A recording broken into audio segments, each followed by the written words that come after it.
A big reality check for this team came on Saturday night. That doesn't mean the season's over.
Guys, welcome to the Basic Blues channel. Um, Excited to talk some Penn State football with you here. Um, you know, what I saw on Saturday night was just a complete domination. And I know it sounds bad, even though we technically won most of the game. If you look at the first 7 minutes or so, that's when they got their 14-point lead. And the rest of the way, we outscored Ohio State. Certainly doesn't feel like it, though. But, it just, Ohio State felt like they could do whatever they want on offense, and we were just helpless to stop them. Like, just watching them on offense, it was like they're playing pitch and catch in the backyard, and we're just like shaking our heads, like wondering like what the heck we're gonna do. And it's really disappointing because I mean I thought the talent gap was closer than what it was. It's obviously not. I mean when they have an elite quarterback like Fields, and he is elite. I mean he can make all the throws, he can do whatever's necessary. Um, and that we couldn't stop him on third down. Even if it was like third and four, third and five, I just wasn't like confident on. Like normally that's a big down, third and four, third and five. Like I felt like unless we had him third and long, we didn't have a chance on stopping him on third down. And you can't feel that way. Like that's I just felt helpless. I just felt like the whole game, even though we were within striking distance most of the game, I just kind of knew that we weren't coming back. There were certain points in the game that it looked kind of good for us. Um, when we made that field goal at the end of the first half, we were only down by 15. Part of me hoped that was some sort of momentum builder, maybe going into the second half, but we never really got back within one score. Um, it's just really disappointing. Ohio State is an elite team, and it's just what it is. And we're just gonna have to buckle down, and we can still have a good season this year. We can still go 8-2. Win the 6 games on our schedule. Then the seventh game, which will be, the crossover game that we play, and then hopefully we get to a good bowl game and win that, and then we'll go 8-2. And if we go 8-2, that'd be a good building block going into next season, when hopefully we'll have both our running backs healthy, Noah Kane, Journey Brown. Before this season, we thought Journey Brown was going to be gone for 2021, but who knows? He might be back next year. I think he very well may be back next year. Um, if we have a full running back room, our receivers like Jahan Dotson had a really good game, by the way. That's another guy I wanted to mention. Jahan Dotson really showed out, really played well. I'm excited for what he can do. I think, he went up against one of the best corners in the country in Sean Wade, and he lit him up. He made Sean Wade look like a Rutgers corner. He made him look bad and made those two really good catches on that drive. And I'm excited for what he can do the rest of the season. He's probably going to go to the NFL. But at the end of the day, this team has a lot of work to do on offense too. The offense once it started to get going, did pretty well. But the problem is that it has to take a while to get into rhythm. It seemed like the first quarter, quarter and a half, all we did was do um, runs with Sean Clifford, and they knew exactly what we were doing.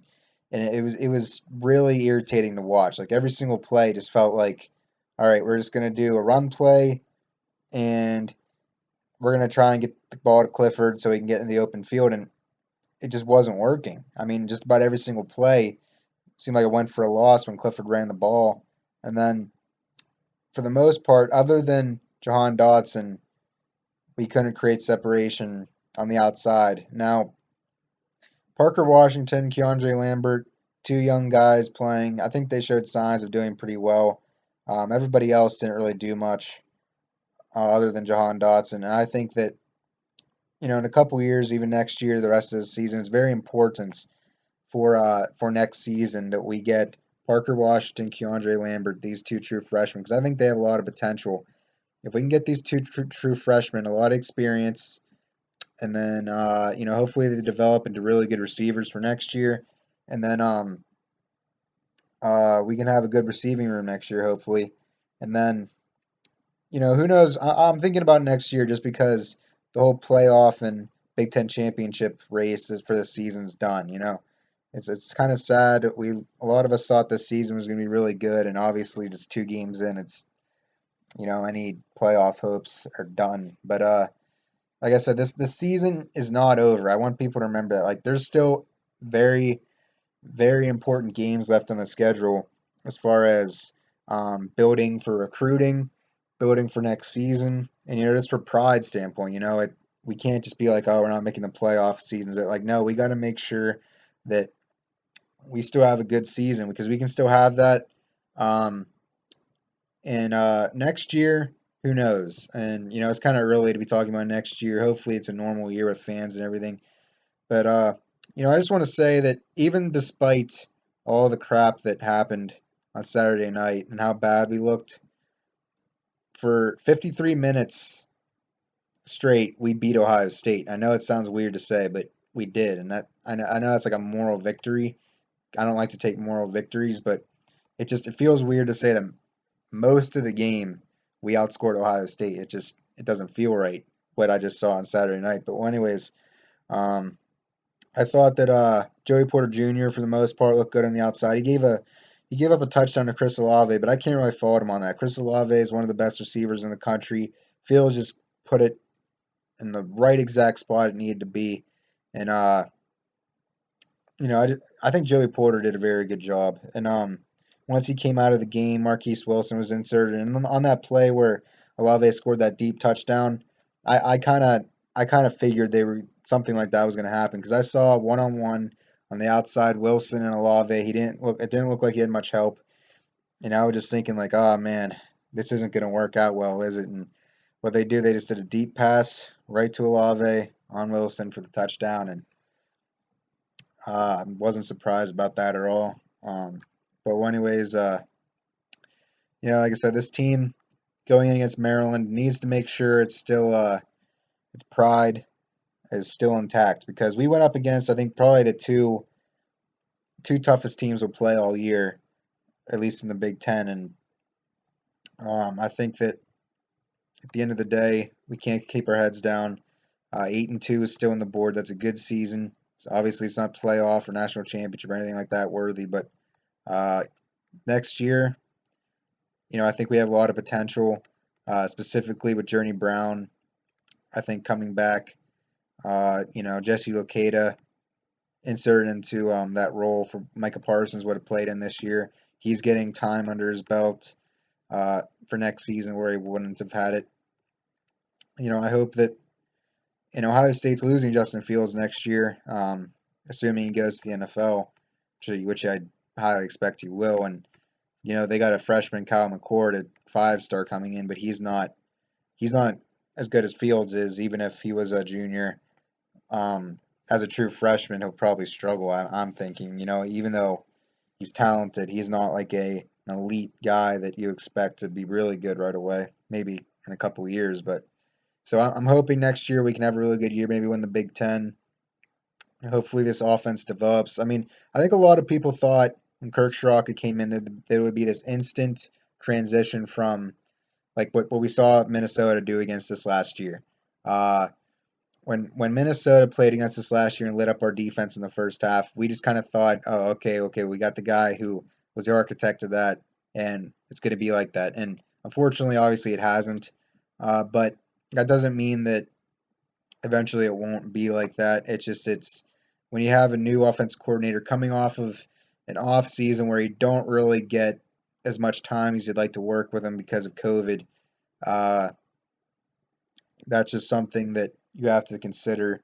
I know it's disappointing. The season's kind of a bust year. It was supposed to be a really good year. Everything kind of went against us. Um, you know, journey with a medical condition. Micah opts out because of COVID. We don't get a whiteout against Ohio State.